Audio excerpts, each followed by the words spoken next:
Moi, je suis allocataire, j'ai une allocation pour jeunes enfants. J'ai essayé de contacter ma CAF, dans les Hauts-de-France. Eh bien, elle est fermée tout le mois d'avril. Du 1er au 30 avril, il n'y a pas d'accueil téléphonique. Pourquoi? Parce que la CAF est totalement débordée par les dossiers qu'elle gère déjà actuellement. Ah, Donc comment elle va faire que la CAF pour gérer maintenant les pensions alimentaires, même avec de nouvelles prérogatives?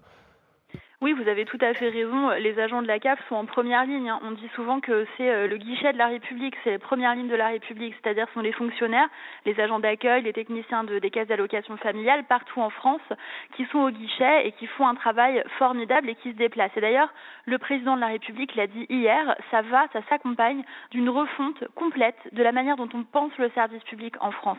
Il y a trop de hauts fonctionnaires et trop de fonctionnaires qui sont en administration centrale à Paris, qui sont déconnectés du terrain et pas assez de ces fonctionnaires qui sont des experts, qui sont brillants sur leur sujet, mais qui pourraient sur le terrain, partout dans le Nord, en Corse, en Sarthe, Mmh. partout sur le territoire français, apporter des solutions et être au service du public. Et Donc c'est dans ça veut cet dire... état d'esprit qu'il y a des maisons de services publics qui vont Mmh. être créées avec à la fois la CAF, mais aussi d'autres administrations, on peut imaginer Pôle emploi et d'autres qui soient au plus près de chaque citoyen. Et donc ça veut dire qu'on pourrait renforcer les effectifs de la CAF?